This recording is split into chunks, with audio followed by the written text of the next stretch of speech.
विधानसभा में तो बहुत विधेयक पारित हो जाता है, लेकिन उन्होंने कहा कि इसको लोकसभा में भी पारित करिए, 9वीं अनुसूची में डालिए। 9वीं अनुसूची में कौन डालेगा?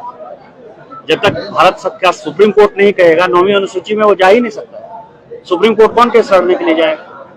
और 9वीं अनुसूची में यदि कोई चीज डालना होगा तो यदि झारखंड का डालना होगा तो फिर बिहार का भी डालना होगा, फिर बंगाल का भी डालना होगा, फिर उत्तर प्रदेश का भी डालना होगा, तमिलनाडु का भी डालना होगा।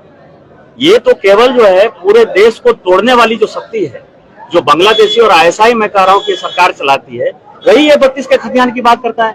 दूसरा बात सवाल ये है कि देवघर का आदमी क्या करेगा? उसके पास तो 32 का खतियान ही नहीं है। मधुपुर का आदमी क्या करेगा? उसके पास 32 का खतियान नहीं है। सारठ, पालोजोरी, जामताड़ा का आदमी क्या करेगा? धनबाद का आदमी क्या करेगा? बोकारो का आदमी क्या करेगा? कोल्हान का आदमी क्या करेगा? 32 का खतियान किसी के पास नहीं है। कि पहला बात तो माननीय सांसद जो इतने बड़े ओहदे पर है और उनके पास बयान देने का उनके पास लहजा नहीं है, तरीका नहीं कि उन्हें किस प्रकार बात रखना चाहिए। इतनी बड़ी आबादी की जनभावना को उन्हें ठेस नहीं पहुंचना चाहिए। जहां तक आतंकी और अगर इस तरह का सवाल खड़ा होता है तो सबसे पहले माननीय की जो जिनकी पार्टी के दम पर वे आज उछल रहे हैं, उनकी पार्टी सबसे पहले कटघरे में आएगी। पुलवामा कांड आज तक नहीं पता चला है कि वह RDX कहाँ से आया था। यहाँ अगर कोई खैनी लेके गुजरता है ना, कोई अगर शराब कर लेके गुजरता है तो पता चल जाता है जांच में कि कहाँ से आया था, किस राज्य से आया था, किस राज्य को जा रहा है। लेकिन आज तक पता नहीं चला है कि वो पुलवामा जो कांड हुआ उतना बड़ा, उसमें वो जो बारूद आया था वो कहां से आया था। और इसी उन्हीं के, हालांकि प्रधानमंत्री पूरे देश के हैं लेकिन पार्टी तो उनकी है, वही शख्स जब प्रधानमंत्री नहीं थे वो कहते थे कि चिप का अगर कुछ होगा तो पता चलेगा, जिस देश का डॉलर गिरता है उस देश का प्रधानमंत्री गिरता है। तो उनको अगर सोचना चाहिए तो अपना जो वादा था, जो देश के लिए उन्हें करना चाहिए तो उस पर सोचना चाहिए था। और मुझे कहीं ना कहीं लगता है जो उनका एजेंडा है, जो उनकी पार्टी का एजेंडा है, वो हमेशा राज्य के लिए हमेशा नेगेटिव रहता है। हाँ, यह कह सकते हैं एज ए विधायक उनका, सॉरी एज ए संसद उनका छोटा सा ये उपलब्धि है कि धनबाद के एम्स धनबाद के एयरपोर्ट वो देवघर लेके गए, कार्य की उनकी प्रशंसा है।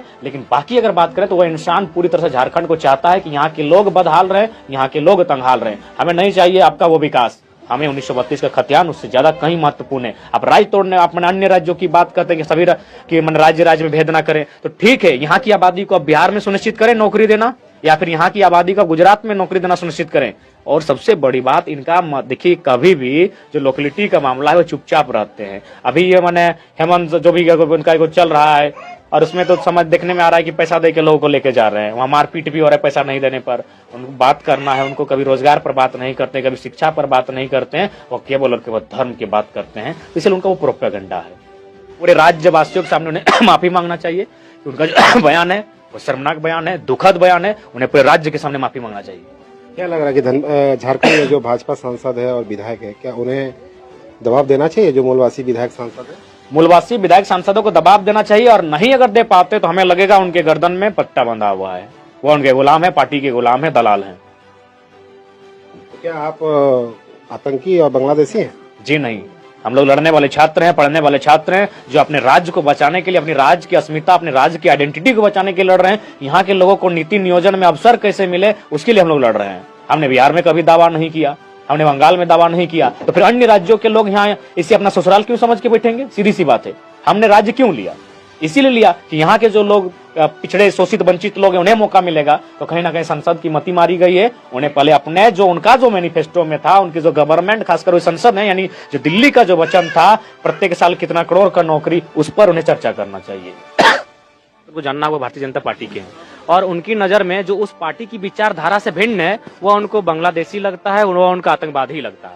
जो भी है, आज अगर कोई बीजेपी में भी है, कल अगर उस पार्टी से निकल जाता है तो बीजेपी वाले लोग उनके पास एक सर्टिफिकेट बहुत शानदार है, देशद्रोही का, पाकिस्तानी कहने का, आतंकवादी कहने का, टेररिस्ट कहने का, ये उनका प्रचलन है। और इसी के दम पर वो गवर्नमेंट बनाती है, चुनाव के समय दंगे करवाती है। तो ये उनका प्रोपोगेंडा बीजेपी द्वारा जिन मामलों में, विशेषकर जो बहनों को लेकर जो दुष्कर्म अथवा उनके साथ अन्याय का मामला आया है, उसी में उन्होंने इंटरफेयर किया है जहां जाति धर्म का मामला हो। बाकी अगर हम मर जाए कट जाए कोई मतलब नहीं है। तो मुझे लगता है एक संसद के दृष्टिकोण से, एक शिक्षित संसद है, कहीं ना कहीं पार्टी को खुश करने के लिए आप इस हद तक ना गिरे।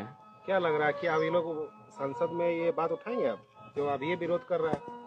ये शख्स नहीं उठाएगा ये शख्स नहीं उठाएगा, PN सिंह नहीं उठाएंगे, संजय सेठ नहीं उठाएंगे, जयंत सिन्हा नहीं उठाएंगे। ऐसे 4-5 सांसद हैं जो झारखंडियों का हित नहीं चाहेंगे। कौन उठाएगा?